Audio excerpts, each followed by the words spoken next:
the grind don't stop even when you're driving. I don't recommend driving and taking notes because it is very difficult and very unsafe. But sometimes you gotta do what you gotta do.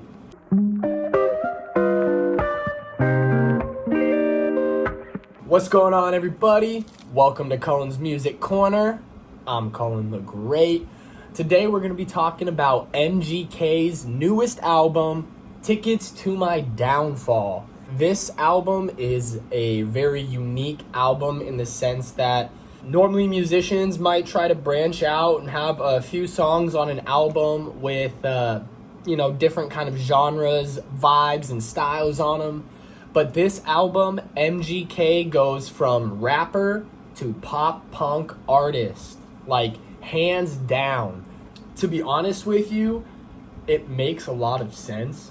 Like when you look at him, you just think he looks like one of those, guys in a pop punk band just headbanging and singing. Like I see him and I see pop punk. Like it just screams kind of, grungy style of music to me. And I gotta say, this album was very, very good. This was probably one of the best albums I have heard all year, and it's super exciting because it is a complete genre change for MGK. He is saying there are no rap songs in this album. Zero rap songs from this former rap musician, now turned pop punk artist. Still goes by the name MGK. I'm not really sure what he's doing for a band. He might just be doing beats, instrumentals for the songs that he's going over. So as far as that aspect of it, I really don't know what he's doing. I'm sure he's still trying to figure out the pieces, considering this is all still a very new concept to him. Not only does he just look like a pop punk artist, but he carries himself like one as well. He's just got that I don't really care attitude. He doesn't give a flying hoot what people think about him and his music. He just makes it to make music because he enjoys it, and obviously he's really good at it.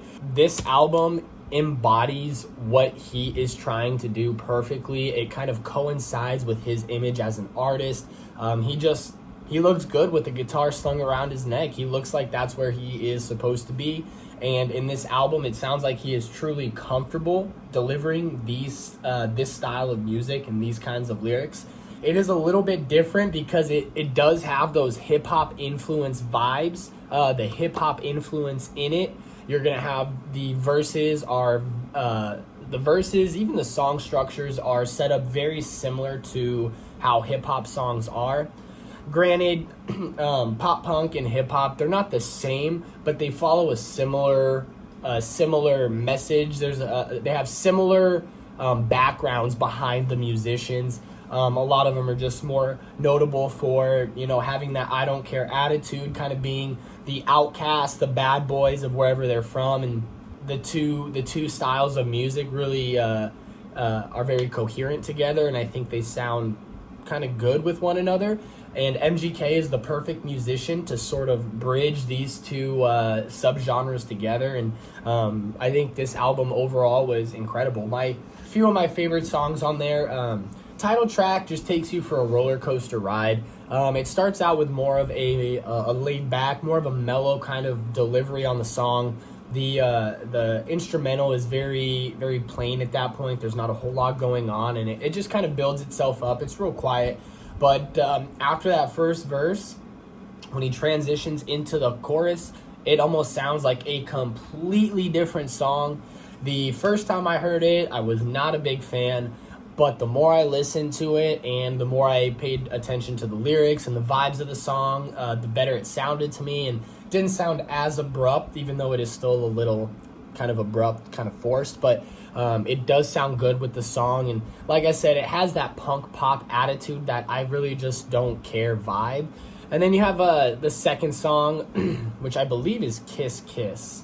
I could be wrong on that, but Kiss Kiss we'll use as an example is a more consistent pop song. It isn't as much of a roller coaster ride. It has that that same tempo throughout the song. It's not going from so slow to so fast to slow to fast. It's very consistent in the way that it sounds, and even the hooks to the verses, there's not a whole lot different going on there other than, you know, the lyrics in it. You can tell when it's the hook, it's repeating the chorus, repeating those words. So you should be able to tell when the hook is going on and when the verses are happening. But you have that more consistent song in Kiss Kiss.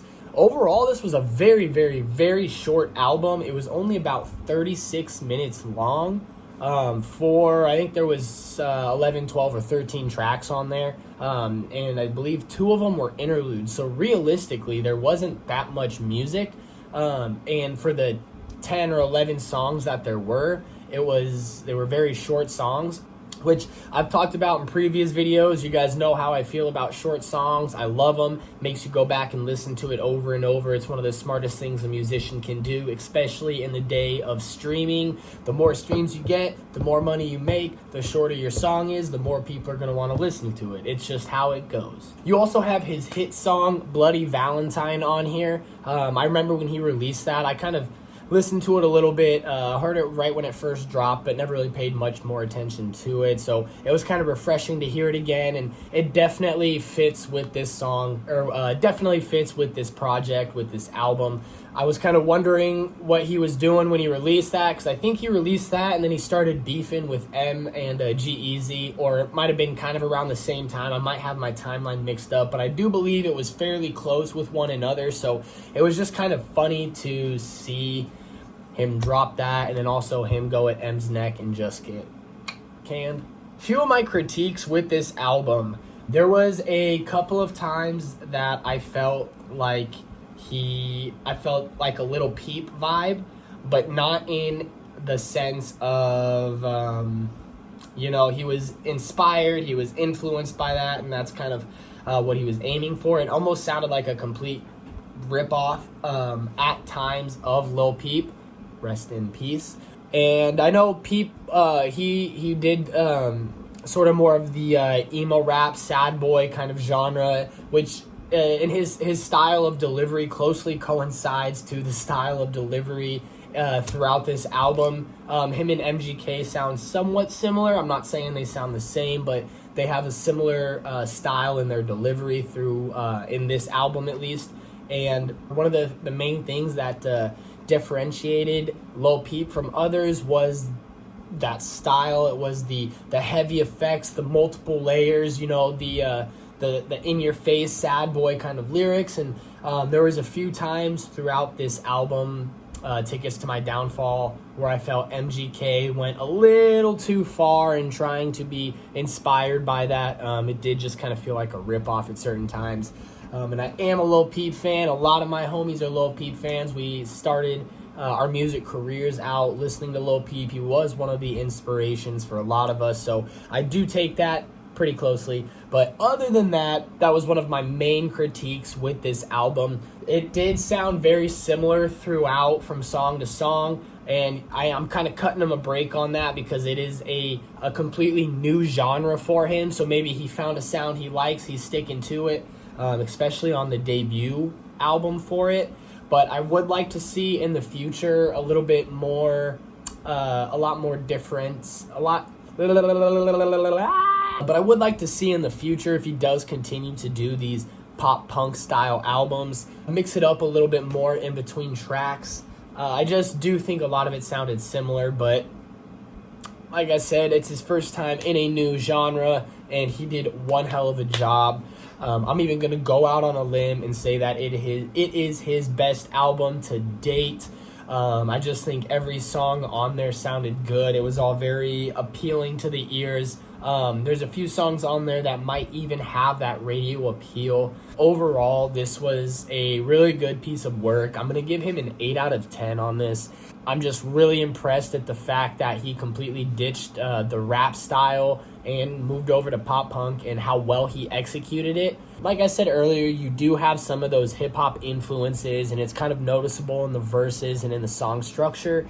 But other than that, it's just all a whole new thing for MGK, and to bounce from one genre to another like that is very difficult, and to do it at the level that he did is just, it's outstanding. So, whoa, I completely zipped past the features on this album, y'all. There's a pretty solid list of features. I think they did all fit. They embodied the vibe of the album perfectly.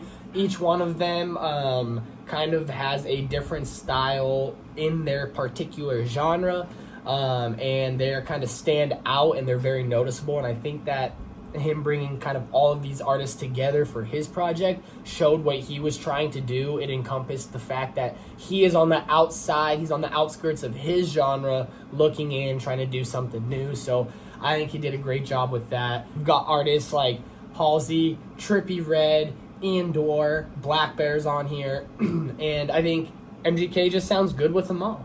It was kind of funny, though, to hear the Halsey and MGK track. I wonder how long ago that was recorded, because obviously with all the beef with the, G-Eazy, and you're just salty because young Gerald's balls deep inside of Halsey. That just about does it for me, y'all. I really appreciate you guys stopping by, checking out my videos. If you liked what you saw, go ahead, click that like button. Don't be afraid to subscribe as well. While you're at it, go ahead, check out all my socials. You can follow me on Instagram at Kyle.Cullen8. Check me out on Twitter at Cullen The Great _, Facebook under Cullen The Great. And of course, you can find me and my music on all streaming services under Cullen The Great. Thank you guys so much for stopping by. And until next time, peace. That was the cleanest outro I have ever done.